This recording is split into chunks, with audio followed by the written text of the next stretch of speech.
Ligúria, na Itália, é uma faixa estreita de terra espremida entre os Alpes e o Mar Tirreno, uma região marcada por suas próprias belezas, com suas colinas cobertas por vinhedos e sua brisa salgada que sobe dos rochedos. E no coração dessa faixa costeira está Gênova, a capital de becos apertados e com ruelas que se entrelaçam como um labirinto, mas que carregam consigo o famoso charme italiano. Mas por detrás de todo esse romantismo, Gênova também guarda cicatrizes profundas. Isso porque até meados dos anos 90, ela sempre estava lidando com problemas. Começando a partir da década de 1950, quando Gênova começaria a sentir o peso da modernidade desenfreada. A especulação imobiliária tomava conta dos bairros, sufocando as pequenas comunidades, enquanto uma onda de imigração proveniente do sul do país tornava tudo ainda mais turbulento. O crescimento rápido, mal planejado, trouxe consigo instabilidade e tensão. E com o tempo, surgiram áreas negligenciadas, onde o crime começava a se infiltrar como um parasita. Pequenos furtos tornaram-se rotina, e o sentimento geral era de inquietação e rebeldia, dando origem a pequenas gangues. Nas décadas seguintes, Gênova também lidaria com uma crise econômica. O desemprego aumentava, negócios fechavam e muitos genovenses passaram a olhar para o futuro com olhos desconfiados. Gênova parecia estar à deriva. E foi nesse cenário de desgaste social que algo ainda mais sinistro surgiu: vítimas de homicídios em série. Essas vítimas surgiam de repente, desde um guarda, uma mulher voltando para casa, um senhor de idade ou uma jovem prostituta. Pessoas que nada tinham em comum, além de estarem no lugar errado, na hora errada. Gênova sempre foi resiliente, acostumada ao inesperado e às autoridades de certa forma sempre conseguirem recuperar a ordem. Mas aquilo era diferente. Era algo que ninguém estava preparado para enfrentar. O termo assassino em série era algo dos americanos, e os europeus não estavam preparados para lidar com algo assim. Com isso, eventualmente os rumores começaram a assolar toda a Ligúria, e as autoridades logo descobriram que estavam presenciando a ascensão daquele que ficaria conhecido como o pior assassino em série da história da Itália. O roteiro dessa história sinistra que se passa na Itália foi escrito pelo nosso glorioso Alexander Bertotti, professor de filosofia. Já eu aqui, Brian, fico apenas como um guia para te levar algumas décadas no passado e descobrir sobre um assassino em série que chamou a atenção pelo número de vítimas, cenas de crimes inesperadas, um perfil contraditório, a grande cobertura da mídia e a frieza e falta de remorso do perpetrador.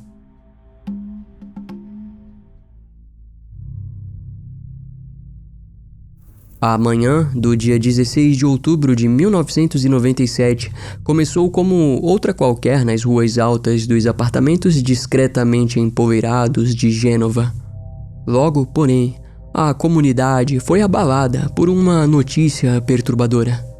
Segundo a imprensa local, em um desses apartamentos, o corpo de Giorgio Centanaro, de 58 anos, foi encontrado estendido na sala de estar. Giorgio era um rosto conhecido na região, especialmente no submundo das apostas e jogos de azar. No passado, fora um empresário promissor, mas nos últimos anos frequentava casas de jogos espalhadas por Gênova, principalmente as mais escondidas nos bairros afastados. Quando o encontraram, as luzes do apartamento ainda estavam acesas e um baralho aberto repousava sobre a mesa da sala. A ausência de sinais de invasão ou violência tornava sua morte um mistério. Contudo, ao ser examinado pelos legistas, as autoridades logo declararam que o caso era simples: morte por causas naturais, um infarto fulminante que chegou de surpresa. Segundo eles, um fim solitário, sem aparente mistério. Pelo menos era o que acreditavam, mas algo naquela cena deixava os vizinhos desconfortáveis. A forma como o corpo estava disposto, O ambiente organizado demais e a falta de sinais de luta pareciam estranhos para alguém como Giorgio Centanaro. Ainda assim, os investigadores discordaram e arquivaram o caso rapidamente. Embora rumores tenham circulado nos dias seguintes, o assunto logo caiu no esquecimento. Mas isso durou só 8 dias, até que outro acontecimento marcaria o início de algo estranho em Gênova. Era dia 24 de outubro de 1997, uma sexta-feira comum para a maioria, menos para Maurício, parente de 42 anos, e sua esposa, Carla Scotto, de 34. Casados há menos de 3 semanas, ainda viviam sob o encanto da lua de mel, recém-instalados numa casa modesta, porém confortável, no bairro de Álvaro, uma área tranquila, buscada por famílias em busca de sossego. A felicidade do casal, no entanto, foi interrompida de forma brutal. No início da noite, Maurício e Carla foram encontrados mortos, executados a sangue frio dentro de casa. Ambos foram baleados várias vezes com uma arma calibre .38. Mas o cenário chocou ainda mais. Os corpos estavam amarrados, com marcas de algemas e fita adesiva industrial. Tudo indicava que o assassino controlou suas vítimas antes de matá-las. A polícia também descobriu que o cofre da casa fora arrombado. Levaram 5 relógios valiosos e uma grande quantia em dinheiro. Curiosamente, não havia sinais de arrombamento em portas ou janelas, nem luta aparente. Isso fez os investigadores acreditarem que o criminoso conhecia o casal e sabia exatamente onde procurar. A caçada começava, mas Gênova logo seria abalada por outro caso. Apenas 3 dias depois, no dia 27 de outubro daquele ano, uma segunda-feira, os corpos de Bruno Solari, de 65 anos, e de sua esposa, Maria Luídia Pito, de 71, foram encontrados mortos no apartamento onde viviam.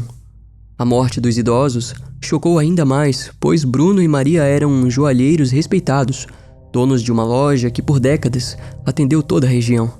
Mesmo aposentados, mantinham um acervo valioso de joias, guardadas como herança de uma vida inteira de trabalho. Segundo a imprensa, o casal foi alvejado com múltiplos tiros de uma arma calibre .38. Não tiveram chance de defesa. O cofre escondido atrás de uma estante foi encontrado arrombado e vazio. Assim como antes, não havia sinais de invasão, portas intactas ou janelas fechadas. O assassino entrou e saiu pela porta da frente.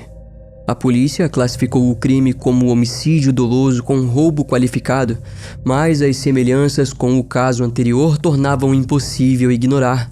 Gênova poderia ter um assassino em série. 15 dias se passaram desde então, e o clima na cidade mudou. A imprensa não falava de outra coisa, e o pânico se espalhou por toda a Ligúria. 2 crimes brutais, mesma assinatura, tiros a queima-roupa, cofres violados e nenhuma pista. Foi então que no dia 13 de novembro de 1997 o horror avançou rumo ao oeste, atravessando o litoral de Ligúria e alcançando Ventimiglia, uma pequena comuna conhecida pelo vai e vem de turistas. Ali, num prédio discreto, sem placas comerciais, funcionava o escritório de Luciano Marro, um cambista famoso pelos contatos e grandes volumes de dinheiro que manuseava. E naquela tarde, o expediente de Luciano terminou de forma abrupta e violenta. Ele foi encontrado morto, com o corpo cravejado de balas, caído entre a mesa e o cofre dos fundos. Ninguém ouviu nada. A porta estava intacta, sem sinais de luta. O cofre, mais uma vez, havia sido aberto e esvaziado. E para quem conhecia Luciano, sua morte parecia mais do que um simples roubo. A polícia de Ventimiglia acreditava em um acerto de contas. Apesar das semelhanças com os casos anteriores, a falta de comunicação entre as jurisdições fez o crime passar despercebido. Nos meses seguintes, cada delegacia seguiria investigando isoladamente, enquanto o inverno chegava à Itália, e novas mortes surgiram com o frio. A primeira ocorreu no dia 25 de janeiro de 1998, numa noite gelada. Era uma noite impiedosa quando o vigia Giangiorno Canu, de 52 anos, foi encontrado caído no chão de concreto de um dos edifícios que patrulhava. Ele havia sido alvejado várias vezes. Não havia sinais de luta e nenhum objeto pessoal foi levado. Giangiorno trabalhava sozinho em uma área industrial de Gênova. Ninguém ouviu nada. Relatos preliminares falaram em roubo frustrado ou vingança pessoal. Alguns suspeitavam que ele tivesse visto algo que não devia, mas, para as autoridades, o crime foi tratado como isolado, sem relação com os assassinatos dos casais no ano anterior. Mais de um mês depois, a poucos dias do fim do inverno, o corpo despido da profissional do sexo, Banderhana Almerina, de 25 anos, foi encontrado entre arbustos numa colina remota perto de Varazze. O legista concluiu que a causa da morte foi um único disparo atrás da orelha direita. A equipe de balística confirmou: arma calibre 38. Não havia sinais de violência sexual, algo incomum para casos assim. Os investigadores notaram que o local era de difícil acesso, longe o bastante para ninguém ouvir o tiro.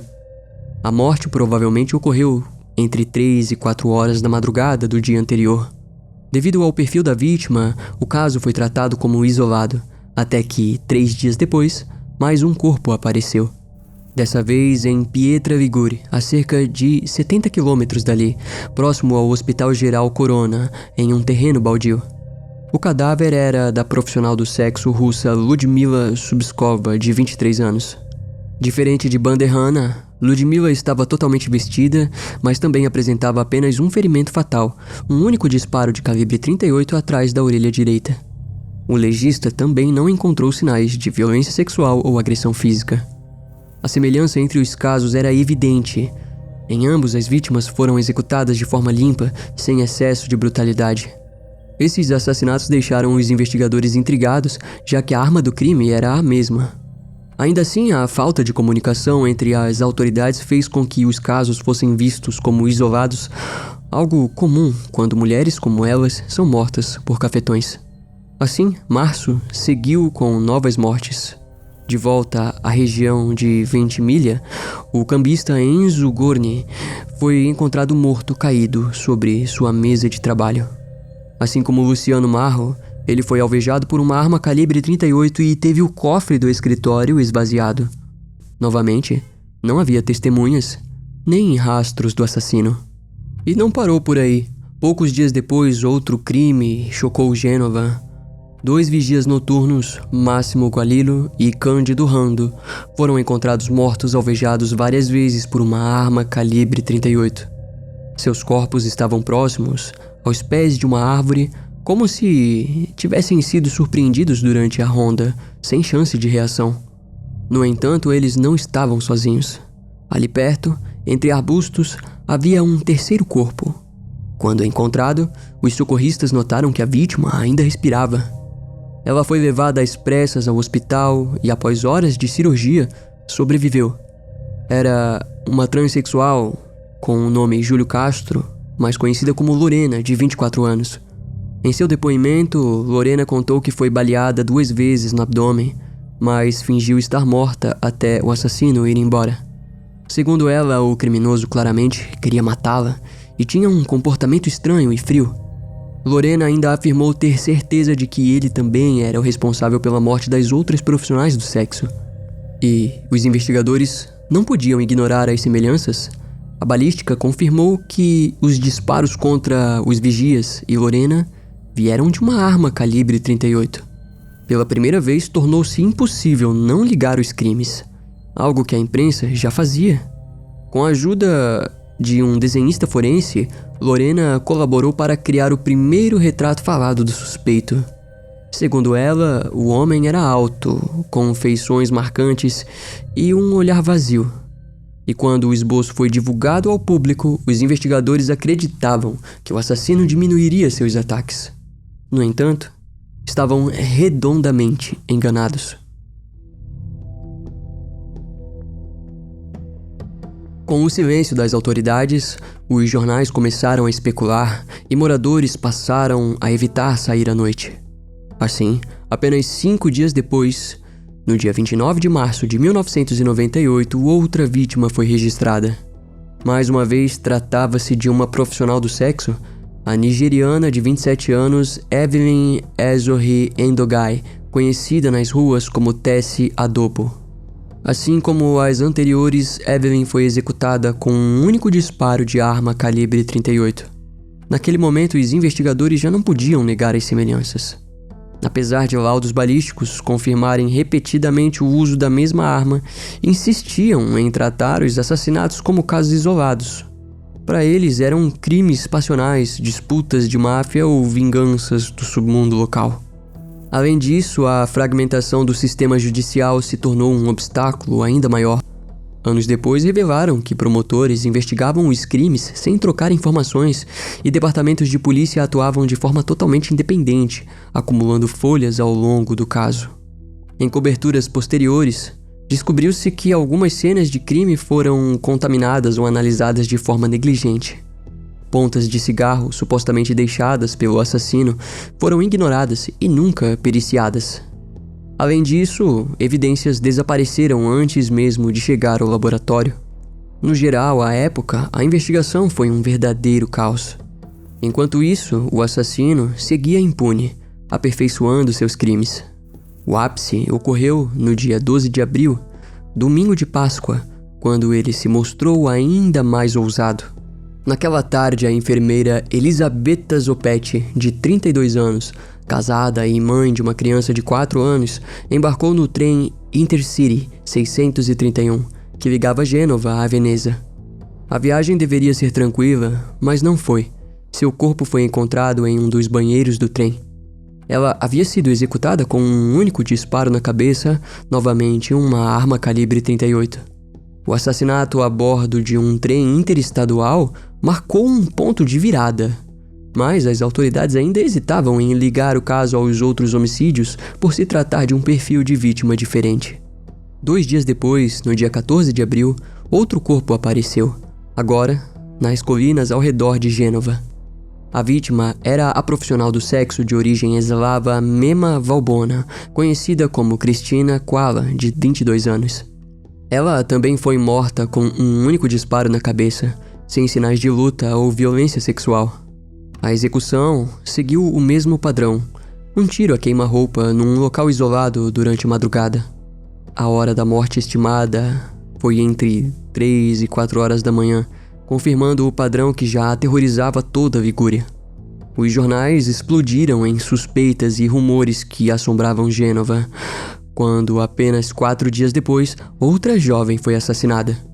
Dessa vez, o caos se espalhou ainda mais. O crime aconteceu novamente dentro de um trem em pleno funcionamento.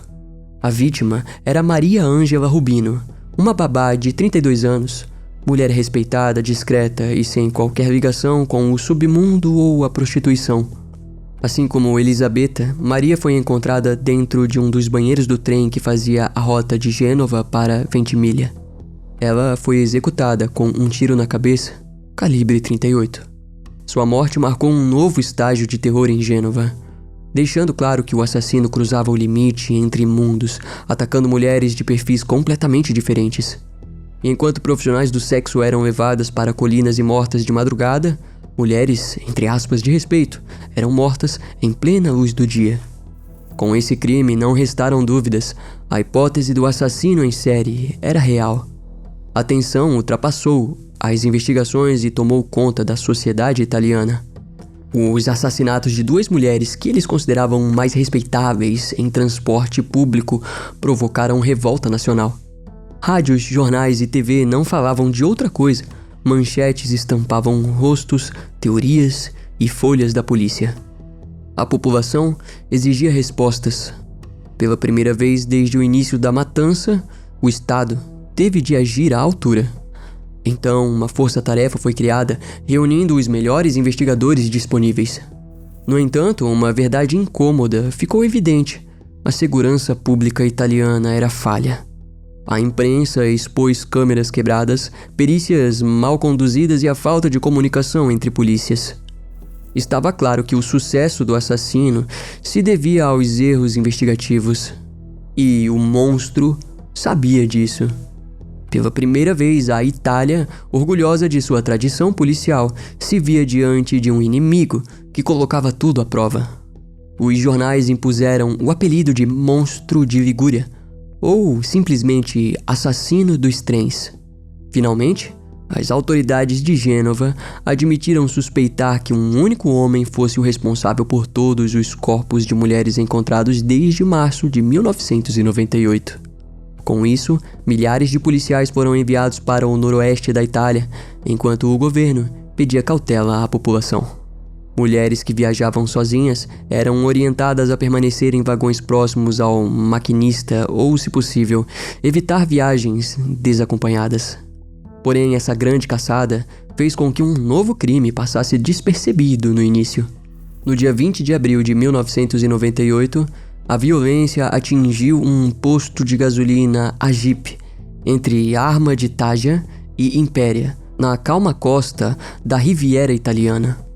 A vítima não era uma mulher, mas sim Giuseppe Mileto, ex-policial de 51 anos que trabalhava como frentista. Ele estava em seu turno rotineiro quando foi surpreendido pelo assassino, que atirou várias vezes. Após o crime, o assassino fugiu levando uma quantia considerável em dinheiro do caixa. A morte de Giuseppe passou despercebida por pouco tempo, mas logo a força-tarefa descobriu que ele também foi morto com a mesma arma calibre 38. Quando os investigadores reuniram todos os casos, perceberam que não era só o calibre, provavelmente de um revólver, que chamava a atenção. O detalhe mais incomum estava na escolha da munição. O assassino usava projéteis Wad Cutter, balas de frente achatada, cilíndricas, diferentes das pontiagudas comuns. Esse tipo de munição é tradicionalmente usado em competições de tiro ao alvo, pois perfura o papel de forma limpa e circular, facilitando a contagem de pontos. São projéteis de velocidade subsônica, discretas, ideais para disparos a curta distância. Essa escolha indicava uma assinatura meticulosa do criminoso. A força-tarefa começou a traçar seu perfil, percebendo que o local do contato era também onde as vítimas morriam e onde os corpos eram deixados. Ou seja, ele não se preocupava em esconder os cadáveres. Outro ponto: em 4 cenas, as bolsas das vítimas nunca foram encontradas, sugerindo que ele as levava como troféus. Os locais também pareciam escolhidos de propósito, provavelmente lugares que ele conhecia bem, como os trens. Não havia exageros ou sinais de violência sexual ou fúria irracional. As mortes eram rápidas. O ritual seguia um padrão. Os corpos eram deixados onde caíam, sem tentativa real de ocultar ou mover, no máximo um esforço mínimo. Os ataques aconteciam de surpresa, pegando as vítimas em momentos de vulnerabilidade. Com o trabalho conjunto, descobriu-se que em algumas cenas havia marcas de pneus, possivelmente do carro do assassino.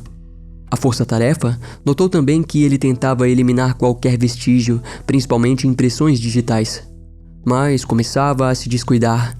Em uma das vítimas mortas no trem, o assassino se masturbou na cena, deixando sêmen para trás. E aquela era a melhor pista que tinham. Ao contatar o FBI, os agentes americanos disseram que o assassino não se encaixava no perfil clássico.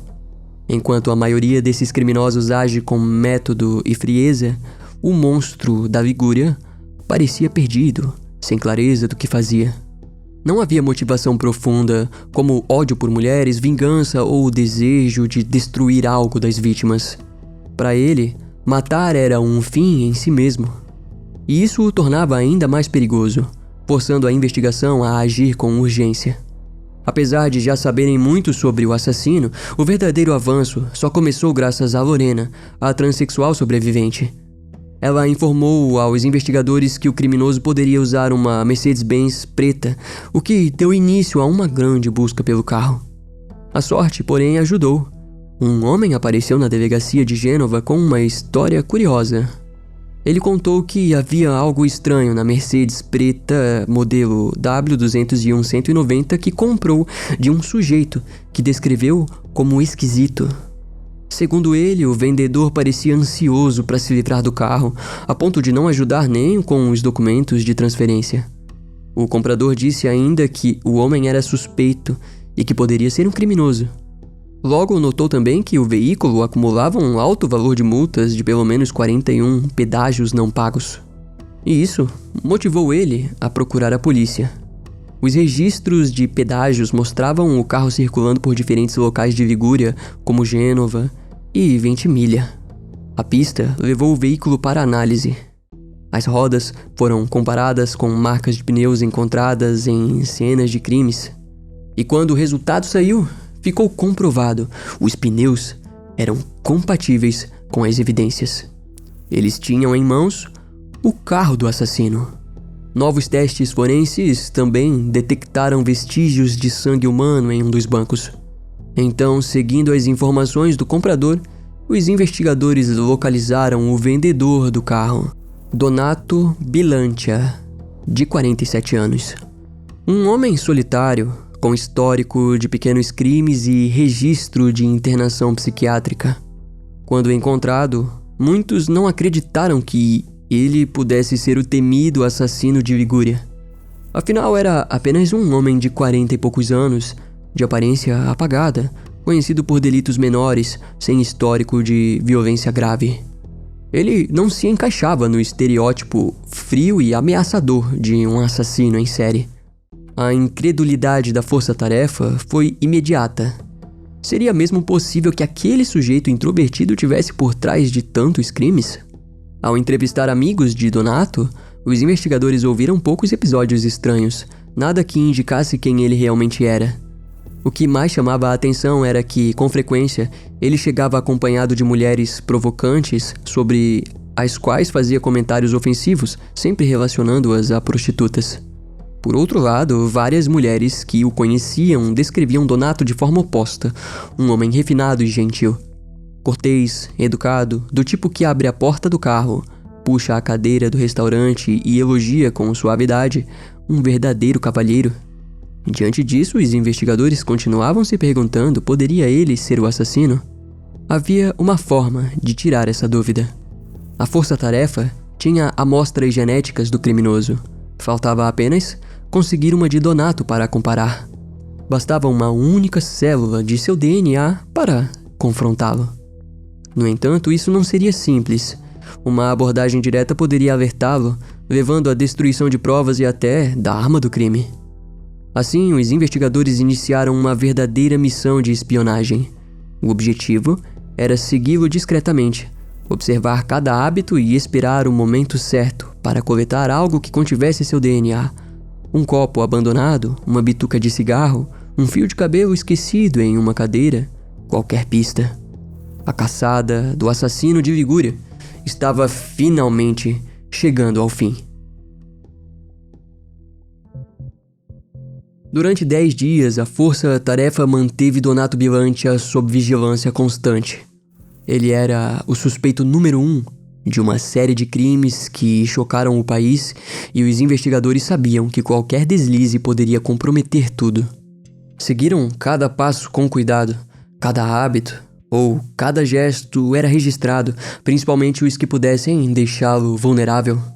Foi assim que conseguiram recolher discretamente o seu DNA, pontas de cigarro largadas em cinzeiros, uma xícara de café esquecida em uma mesa.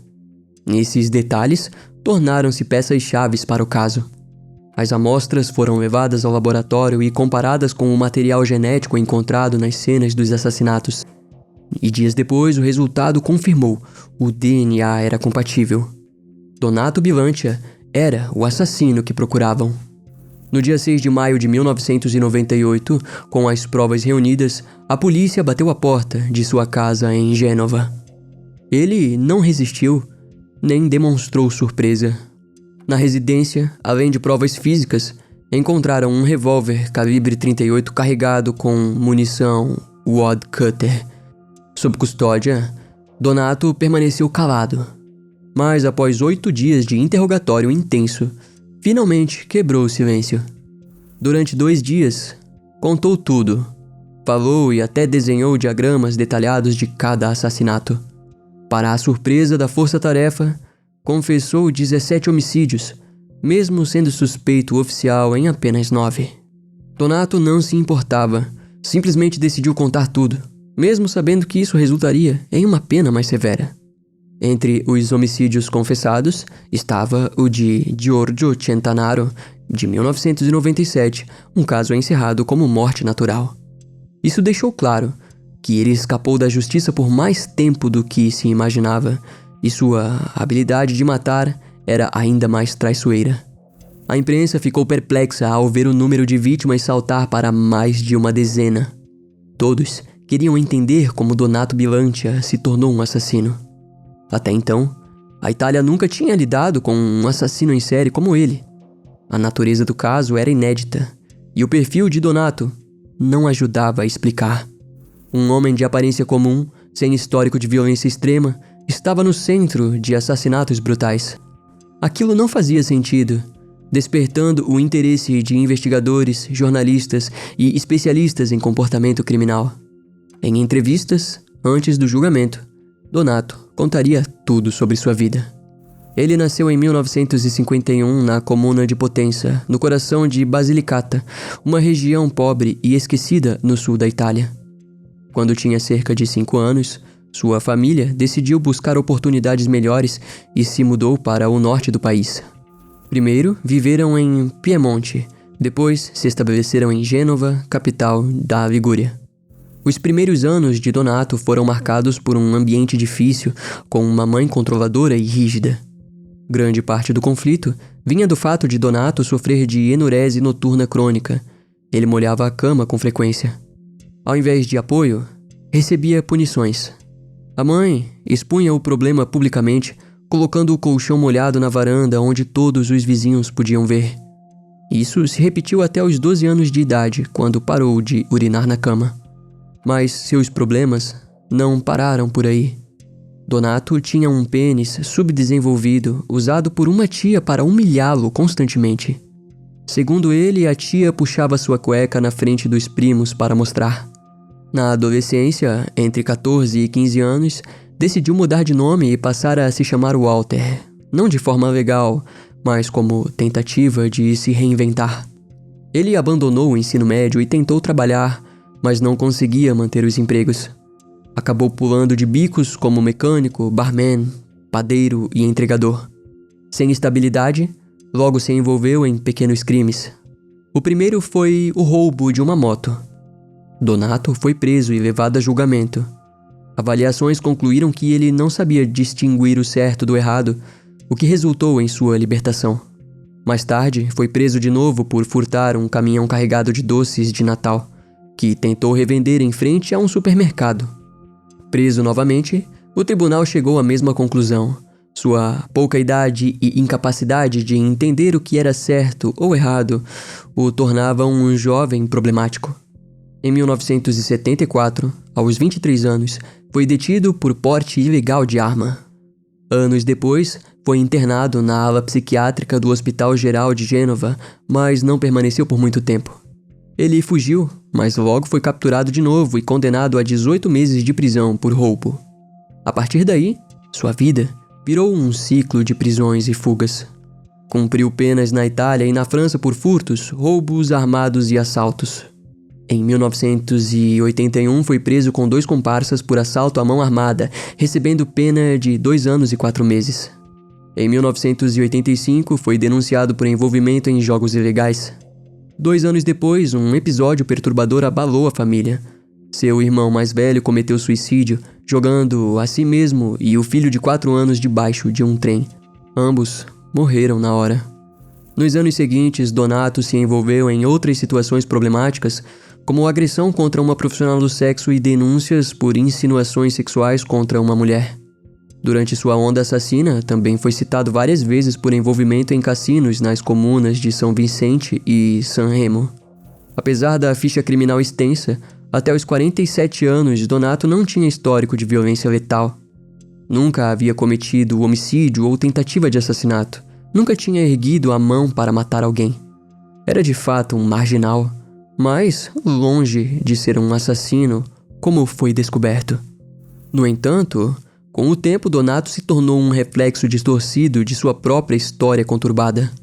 A fúria estava lá, adormecida, até o dia em que ele decidiu liberá-la, destruindo dezenas de vidas inocentes. O julgamento de Donato Bilancia durou 11 meses. Durante todo o processo, o assassino em série jamais demonstrou remorso. A promotoria italiana conseguiu vinculá-lo a 13 dos 17 homicídios. Assim, em abril do ano 2000, Donato foi condenado a 13 penas de prisão perpétua, além de mais 20 anos pela tentativa de homicídio de Lorena Castro, a única vítima que escapou com vida. A acusação usou a própria confissão de Donato para detalhar como ele assassinava as mulheres nos trens. Roubava a chave mestra da locomotiva, vigiava a vítima até ela entrar no banheiro, abria a porta com a chave e a executava. Seus atos foram tão impiedosos que a imprensa passou a chamá-lo de o pior assassino em série da história da Itália. No fim, o juiz determinou que Donato jamais fosse liberado, excluindo qualquer chance de redução de pena, reavaliação ou apelação. Desde o início, a mídia mergulhou na cobertura do caso e o interesse popular só cresceu com cada detalhe revelado. Não demorou para a história ultrapassar os tribunais e chegar à TV. Em 2003, o caso inspirou a minissérie Ultima Palottola, A Última Bala, que dramatizou a caçada policial e reacendeu o debate sobre o que leva alguém como Donato Bilancia a matar. No ano seguinte, em 2004, o apresentador Paolo Bonolis, famoso na TV italiana, levou Donato ao ar em uma entrevista ao vivo na Rai 1. A decisão causou enorme polêmica. Críticos acusaram o programa de dar palco a um assassino que não merecia voz, muito menos em horário nobre. Depois disso, Donato seguiu preso, sem novas aparições públicas. Só em 2015 o caso voltou à TV, quando o canal Rai 3 revisitou sua história em um episódio especial da série Stelle Nere, Estrelas Negras, dedicada aos personagens mais sombrios do crime italiano. Mais uma vez, Donato Bilancia assombrava as telas do país. Dessa vez, revelou-se que Donato havia se tornado um detento modelo, calmo, disciplinado e dedicado aos estudos. Em 2016, após 5 anos de esforço, obteve um diploma em contabilidade com nota 83 de 100. Logo depois, iniciou um curso universitário voltado ao turismo. Em 2017, talvez acreditando merecer uma segunda chance, Donato pediu que suas múltiplas penas de prisão perpétua fossem comutadas para uma única pena de 30 anos. Ele se apoiou em uma decisão do Tribunal Europeu de Direitos Humanos, alegando que deveria ter acesso a um julgamento sumário, algo inexistente na época de seus processos. Mas o Supremo Tribunal de Cassação da Itália negou o pedido. O país não estava pronto para perdoá-lo. Ainda assim, no mesmo ano, Donato obteve uma autorização especial para sair da prisão por algumas horas. Sob escolta armada, visitou o túmulo dos pais no cemitério Nizza Monferrato, em Piemonte. No fim de 2019, tentou conseguir uma segunda autorização temporária. O Tribunal de Vigilância Criminal de Pádua negou. O motivo era considerado perigoso. A avaliação veio de seu próprio psicólogo, que relatou que Donato não sabia lidar com frustração ou raiva fora do ambiente controlado da prisão. Além disso, nunca participou de um programa de reabilitação psicológica e, pior, jamais demonstrou arrependimento pelos crimes que cometeu. Em certa ocasião, Donato tentou se isentar, dizendo que havia sido possuído por uma doença durante os anos dos homicídios. E foi no dia 17 de dezembro de 2020, aos 69 anos, que Donato Bilancia encontrou seu fim, após contrair Covid-19 em meio à pandemia que devastava a Itália. Até hoje, o perfil de Donato Bilancia é tema de debate. Diferente de muitos assassinos em série que, mesmo brutais, demonstram frieza e justificativas complexas para seus atos, Donato parecia não ter essa racionalização. Outros criam narrativas internas, buscam explicar o horror que cometem, tentando dar sentido ao absurdo. Donato, porém, parecia confuso até sobre suas próprias motivações. Matava porque queria matar, sem uma razão clara que pudesse explicar. Especialistas como a doutora Nicola Davis, no blog Health Psychology Consultancy, apontam que ele nunca chegou a uma real introspecção. No entanto, alguns questionam isso ao considerar a clássica crise da meia-idade. Afinal, Donato nunca foi violento até chegar aos quase 50 anos, justamente quando muitos enfrentam um período de profunda autoavaliação. Nessa fase é comum surgirem sentimentos de frustração, medo da morte, perda de identidade e vazio. Para muitos, isso resulta em mudanças radicais de comportamento. Trocar de emprego, trair parceiros, gastar compulsivamente ou adotar novos estilos de vida. Em pessoas com transtornos ou traumas não resolvidos, essa crise pode desencadear respostas muito mais extremas, até violentas. Donato tinha 47 anos quando começou a matar. Até então, seu histórico era marcado por crimes patrimoniais, problemas psiquiátricos, prisões e marginalização social, mas não por violência homicida. Ao chegar perto dos 50 anos, Donato já havia fracassado em tudo: relações pessoais, estabilidade profissional e realização afetiva. Não deixou conquistas, legado ou vínculos significativos. Sua própria infância reforça isso.